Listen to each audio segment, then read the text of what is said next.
Ra'i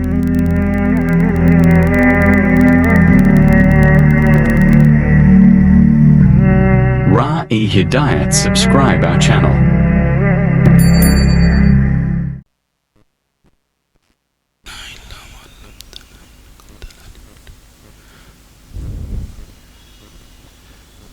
نوجوان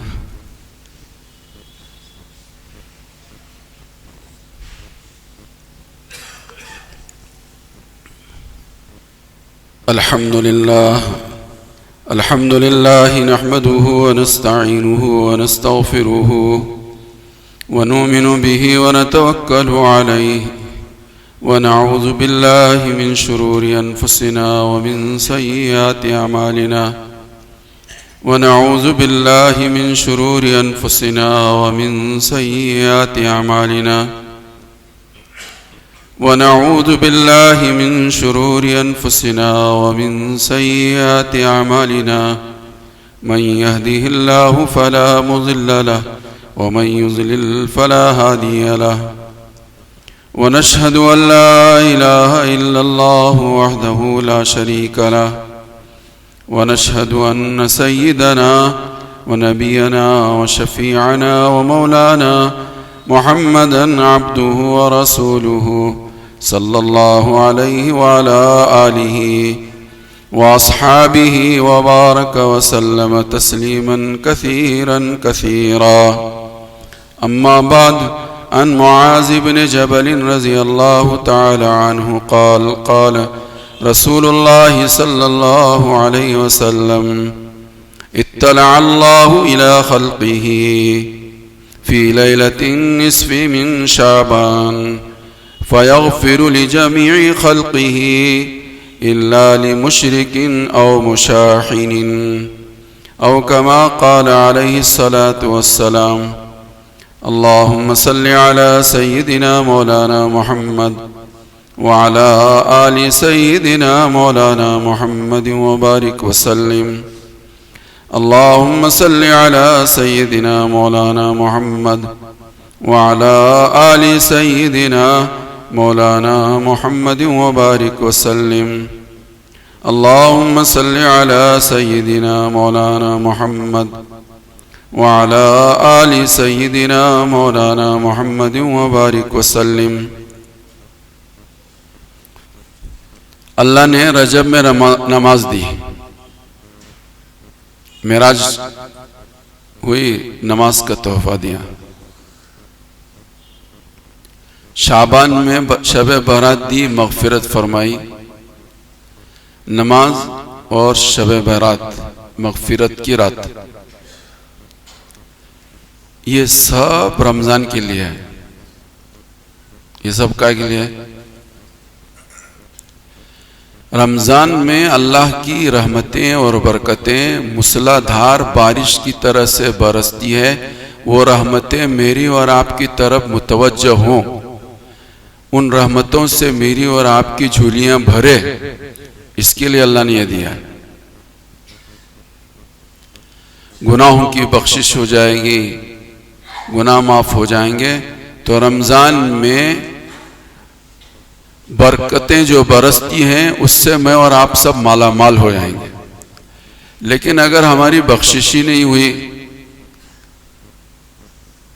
تو رحمتیں سے ہم اپنے آپ کو، ہم اپنی جھولیوں میں رحمتوں کو سمیٹ نہیں سکیں گے. اللہ نے اس لیے یہ نظام بنایا، پہلے نماز دی، پھر شب برات دی، اور پھر بعد میں رمضان دیا.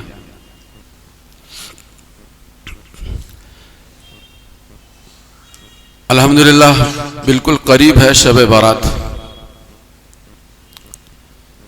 ماشاءاللہ کچھ نہ کچھ اہتمام کرتے ہیں، لیکن کیا اہتمام ہونا چاہیے، کیا اہتمام وہی ہم کر رہے ہیں یا نہیں کر رہے ہیں، اس پر ذری ہم نگاہ ڈالیں.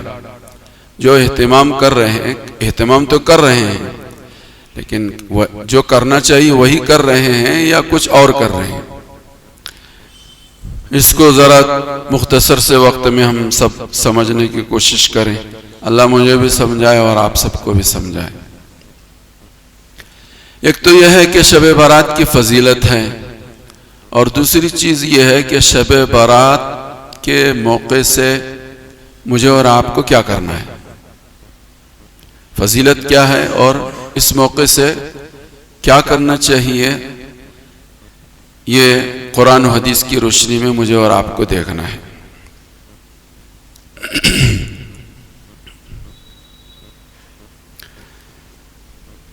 حدیث میں اس سلسلے میں کئی روایتیں منقول ہیں۔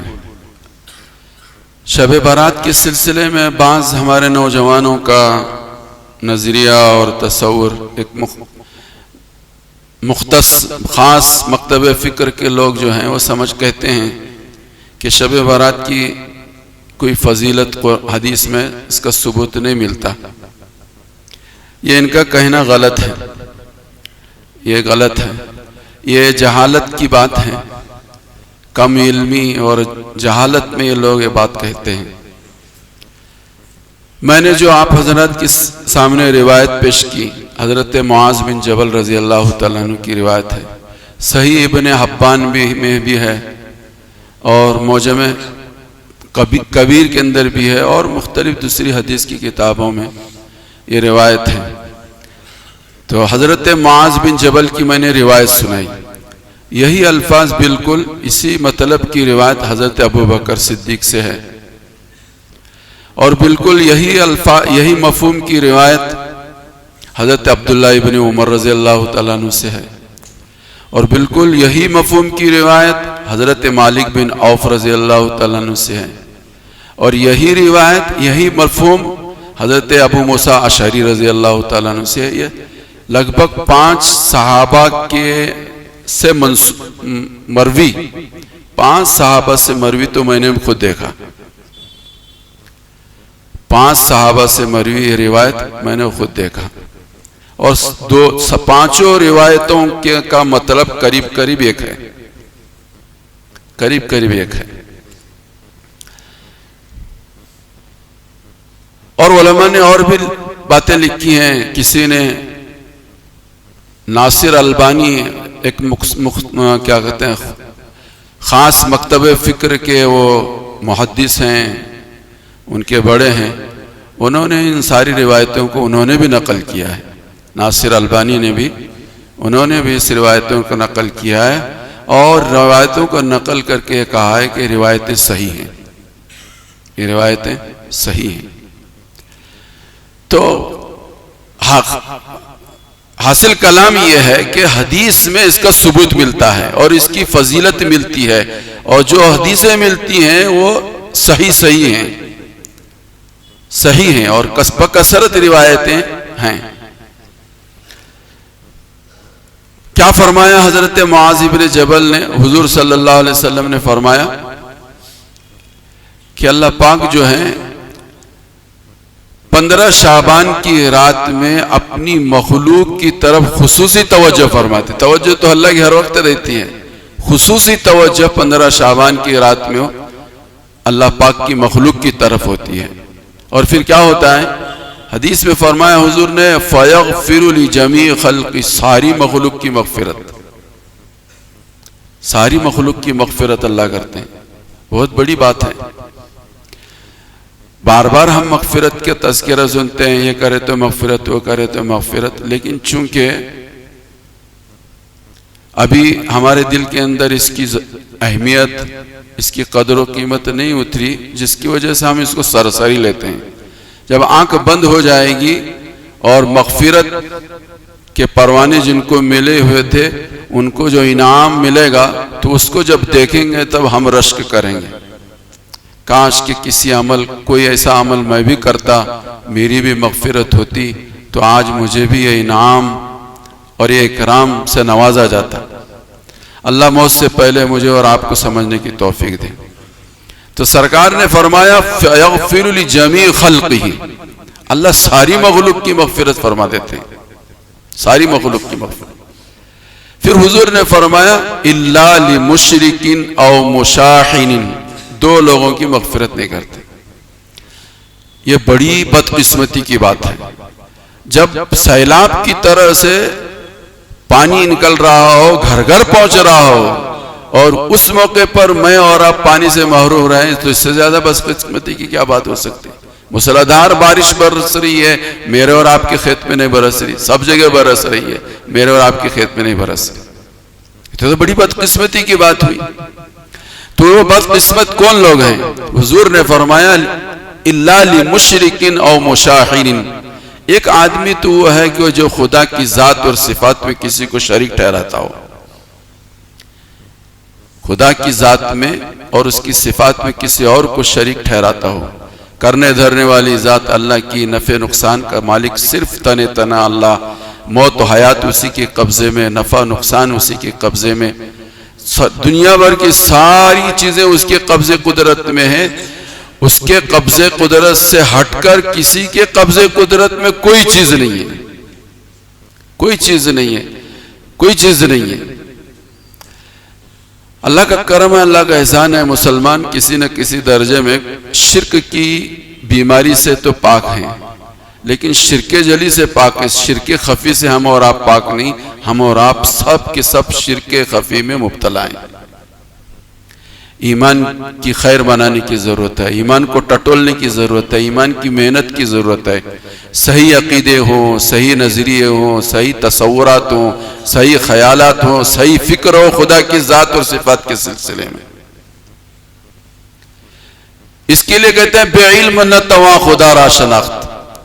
جہالت جو ہے وہ ہم اپنے آپ کو مسلمان سمجھتے ہوئے بھی جہالت کی وجہ سے کفر و شرک کی گندگی میں پڑے ہوئے ہیں۔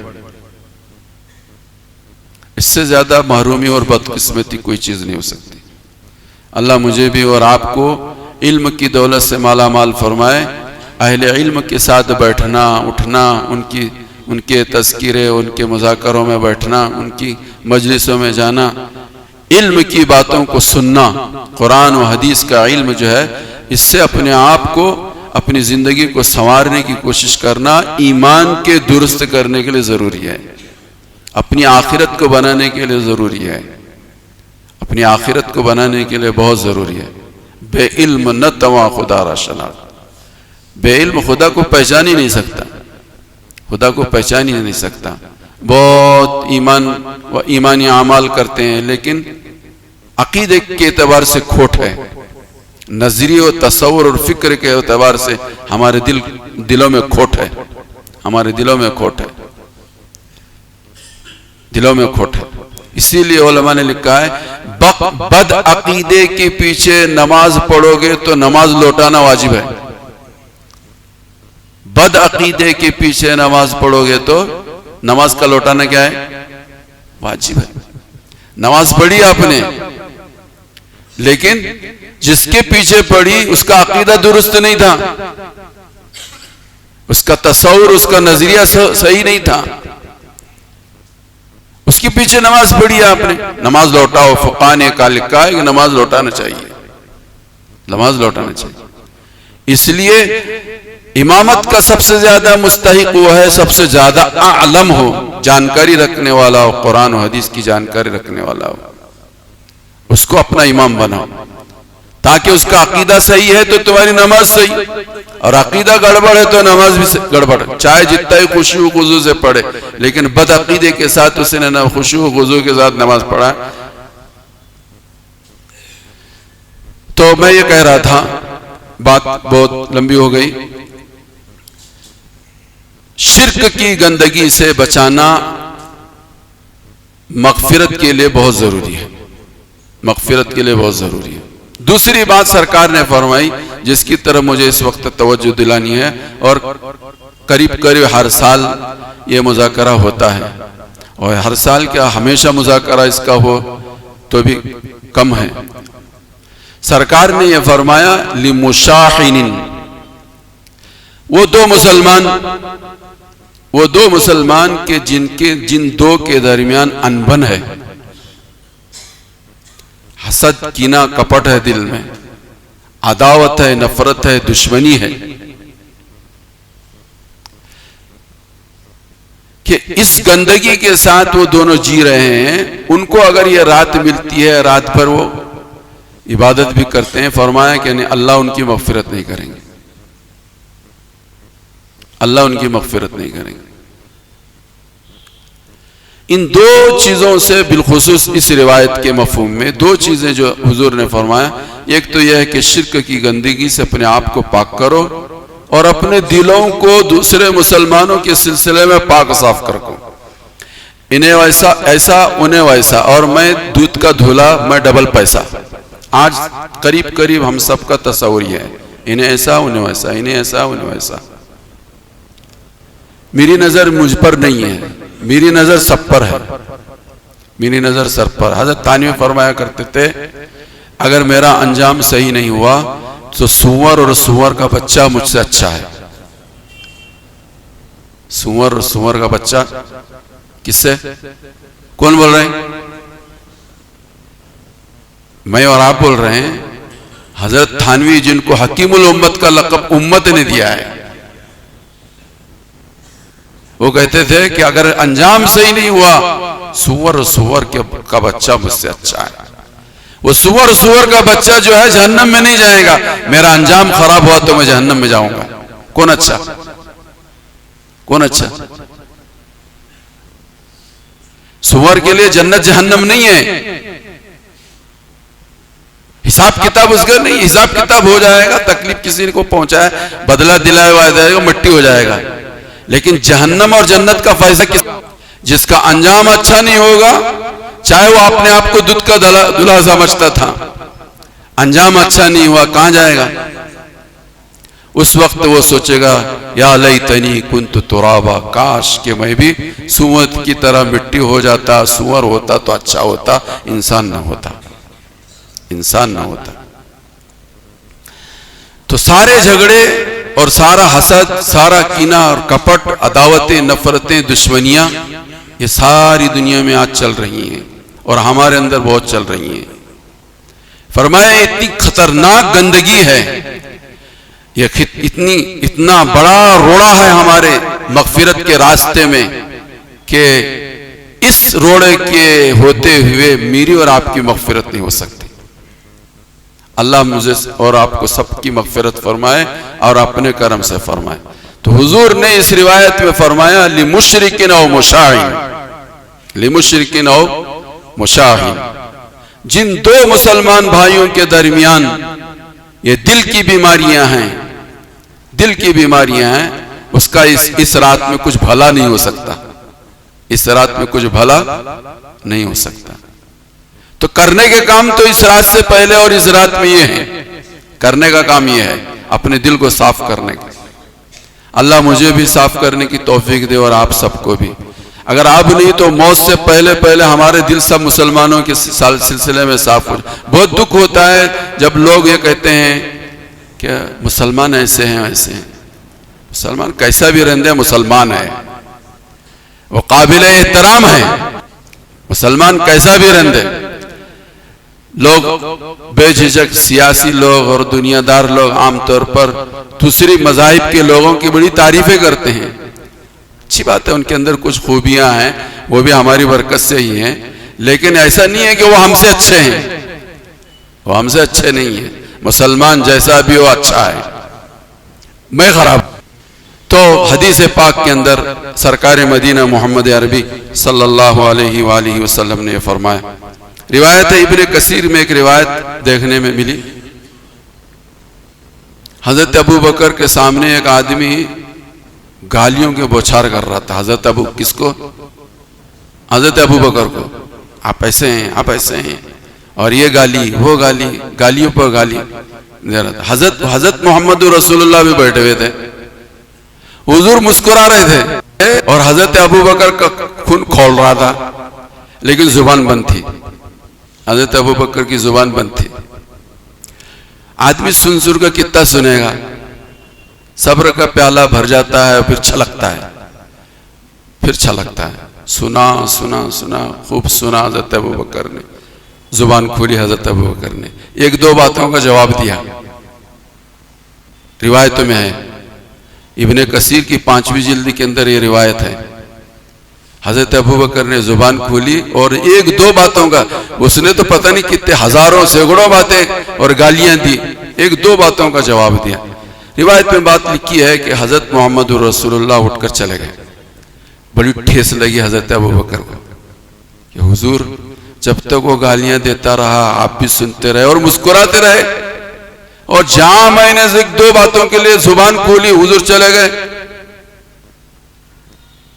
روایت میں بات لکھی ہے کہ دوڑے حضرت ابوبکر حضور کی پہنچے اور پہنچ کر انہوں نے کہا یا رسول اللہ وہ یہ گالیاں دیتا رہا, برا بھلا کہتا رہا اور آپ سنتے رہے, مسکراتے رہے. جہاں میں 2 لفظ زبان سے نکالا آپ چلے گئے. حضور صلی اللہ علیہ وسلم نے فرمایا ابوبکر جب تک تمہارا منہ بند تھا, تمہاری زبان بند تھی, تمہاری طرف سے ایک فرشتہ اسے جواب دے رہا تھا. تمہاری طرف سے ایک فرشتہ اس کو جواب دے رہا تھا. جیسے تم نے زبان کھولی فرشتہ چلا گیا, شیطان آ گیا. جہاں شیطان ہو وہاں بیٹھ نہیں سکتا. فرشتہ چلا گیا اور شیطان آ گیا, اور جہاں شیطان ہو میں بیٹھوں یہ نہیں ہو سکتا, یہ نہیں ہو سکتا. پھر حضور نے حضرت ابوبکر کو مخاطب کر کے کہا ابوبکر 3 باتیں بالکل برحق ہیں. 3 باتیں بالکل کیا ہیں؟ بالکل برحق ہیں, اس میں کسی شک و شبے کی گنجائش نہیں. اس میں سب سے پہلی بات حضور نے یہی فرمائی کہ دیکھو کوئی ظالم ظلم کر رہا ہو اور مظلوم اس ظلم کو سہتے ہوئے نظر انداز کر رہا ہو, فرمایا اللہ اسے عزت دیں گے اور اس کی مدد فرمائیں گے. اللہ اسے ضرور عزت دیں گے اور اس کی ضرور مدد فرمائیں گے. یہ بالکل برحق ہے, یہ بالکل برحق ہے. اور فرمایا کہ سلوک اور احسان اور صلہ رحمی کے لیے اپنے مال کو خرچ کرتا رہے گا. دوسری بات اللہ اس کی چیزوں میں برکت دیں گے, مال میں اضافہ فرمائیں گے.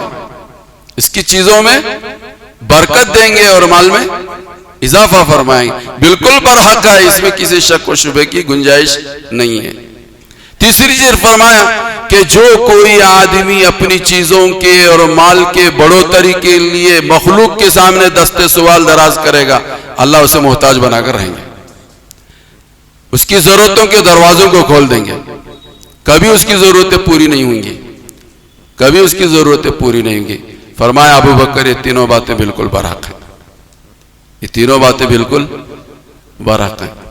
تو میرے بھائیوں بزرگوں دوستوں, یہ تو میں یہ پوری روایت پورا واقعہ اس پہلی بات کی وجہ سے سنایا, پہلی بات کی وجہ سے سنایا. اللہ مجھے بھی اور آپ کو بھی سب کو سمجھنے کی توفیق عطا فرمائے.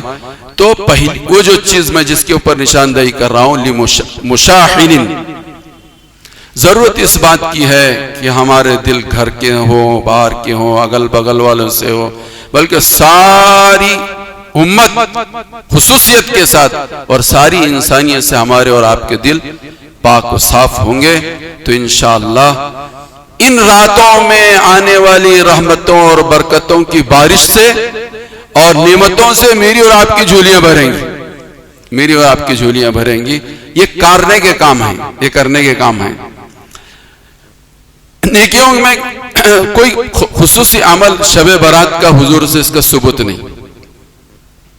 لیکن اشارتاً یہ بات ملتی ہے کہ سرکار نے فرمایا ایک دوسری روایت میں حل من مستغفر فاغفر له, ہے کوئی مغفرت کا طلب کرنے والا کہ میں اس کی مغفرت کروں, ہے کوئی رزق کا طلب کرنے والا رزق کی وجہ سے در بدر کے ٹھوکریں کھا رہا ہے, کبھی وہ کاروبار کر رہا ہے کبھی وہ کر رہا ہے, لیکن کاروبار چوپٹ ہی ہوتا چلا جا رہا ہے. جہاں ہاتھ دباتا ہے سونا مٹی ہو جاتا ہے, جو کام کرنا چاہتا ہے چوپٹ ہو جاتا ہے. حضور نے فرمایا ہے کوئی رزق کا طلب کرنے والا کہ میں اس کے رزق کے دروازوں کو کھول دوں, ہے کوئی مصیبت زدہ کہ میں اسے راحت دوں. پوری امت اس وقت حالات میں پریشانی میں مبتلا ہے. مسلمان الحمدللہ کسی نہ کسی درجے میں پچھلے زمانوں کے مقابلے میں اس زمانے میں خوشحال ہیں, مالی اعتبار سے اچھے ہیں, پہلے کے جیسے حالات نہیں ہیں, لیکن دوسرے مصیبتیں اور دوسری پریشانیاں مسلمانوں پر اس وقت ہیں. تو میرے بھائیوں بزرگوں دوستوں, ضرورت اس بات کی ہے کہ ہم دعاؤں کا خصوصیت کے ساتھ اہتمام کریں. ایک دوسری چیز, تیسری چیز میں آپ حضرات کی خدمت میں رکھ رہا ہوں. علماء نے یہ بات لکھی ہے اللہ کی طرف سے یہ اعلان ہوتا ہے بندے سے, انڈیویجول ایک ایک فرد سے, بندے آج ذرا مجھے تجھ سے بات کرنے آئے, لیکن کیا کہتے ہیں تنہائی میں, کیا بولتے ہیں انگریزی میں, کیا بولتے ہیں اس کو, ہاں جی, ہاں, کچھ بات کرنی ہے مگر خلوت میں, جلوت میں نہیں, تم اکیلے مجھ سے ملاقات کرو, مجھے کچھ بات کرنی ہے. اگر میں نے آپ کو بلایا کسی ایک کو اور وہ لے کر آئے 10-12 ساتھ میں لے کر آئے, تو کیا بات کروں گا مجھ سے؟ میں نے آپ میں سے کسی کو کہا کہ ایک بہت اہم بات مجھے آپ سے کرنی ہے, لیکن کسی وقت آپ رہیں گے میں رہوں گا, لیکن آپ آئے ہو جس وقت جو وقت دیا تھا اس وقت آئے, لیکن 10-20 کو لے کر آئے, تو کیا کروں گا میں؟ بات ہوگی؟ ارے نہیں سمجھے. کوئی بڑا آدمی تمہیں بلائے, تم سے تمہارے سلسلے میں ذرا مجھے کیا حالات ہیں سننا ہے اور اس کو حل کرنا ہے, تم اکیلے جاؤ, تم اکیلے نہیں گئے, 10-20 کو لے کر گئے. یہ تو سمجھ میں آتا ہے سب کو. شب برات کو اللہ یہ کہہ رہے ہیں کہ بندے تو ہوگا اور میں ہوں گا, تیرا کیا پرابلم ہے وہ میں سنوں گا اور تو سنائے گا, کوئی دوسرا نہیں ہوگا, کوئی دوسرا نہیں ہوگا. ہم کیا کر رہے ہیں سب, ہم سب کیا کر رہے ہیں, نہیں سمجھے؟ سمجھے کہ نہیں سمجھے؟ میں نہیں سمجھا. اللہ یہ چاہتے ہیں کہ تنہائی میں بندے تو کچھ سنا مجھے میں سنوں گا, تو کچھ سنا مجھے میں سنوں گا. یہ ہے اصل شب برات. تو کچھ سنا میں سنوں گا, تو کچھ تنہائی میں سنا مجھے میں سنوں گا, تو کچھ رات کے اندھیرے میں مجھے سنا میں سنوں گا. اللہ یہ کہہ رہے ہیں میرے کان میں بول, میرے کان میں بول. یہ حدیث نہیں سنا رہا میں, اس پورا خلاصے کا لب لباب میں افہام و تفہیم کے لیے سنا رہا ہوں. تو میرے بھائیو, بزرگوں, دوستو, اللہ پاک مجھے اور آپ کو سب کو سمجھنے کی توفیق عطا فرمائے. واقعتاً حقیقتاً یہ بڑا مبارک مہینہ ہے, اس کی قدردانی یہی ہے جس کی طرف ہلکا سا میں نے آپ حضرات کے سامنے تذکرہ فرمایا. اس تذکرے کے ساتھ اگر ہماری یہ رات گزرتی ہے تو انشاءاللہ میرے لیے بھی اور آپ کے لیے بھی کارآمد, سود مند اور فائدہ مند ہو سکتی ہے. اللہ مجھے بھی اور آپ کو بھی سب کو سمجھنے کی توفیق عطا فرمائے. آخر میں ایک بات کہہ کے بات کو ختم کرتا ہوں. حضور نے فرمایا 15 شعبان کے بعد روزہ مت رکھو. کیا رکھو؟ سمجھ میں آنے والی بات نہیں. 15 شعبان کے بعد کیا کرو؟ روزہ مت رکھو.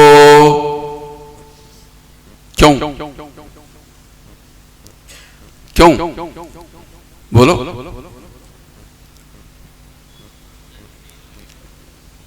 جی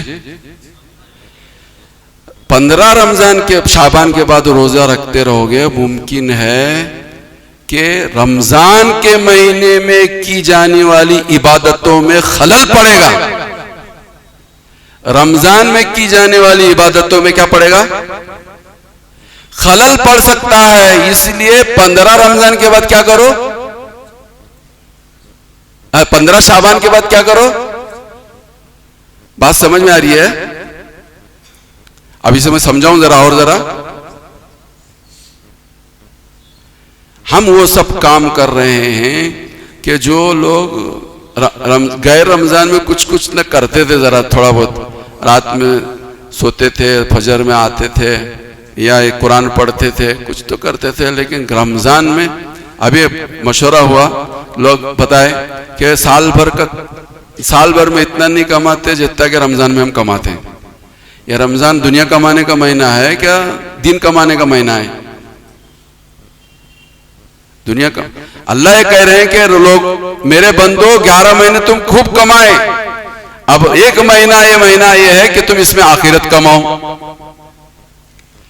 اس آخرت کے کمانے کے لیے کا سیزن جو ہے وہ رمضان کا مہینہ ہے. اس سیزن کے اندر اس آخرت کے کمانے میں خلل نہ پڑے, اس کے لیے شعبان میں تم روزہ بھی مت رکھو.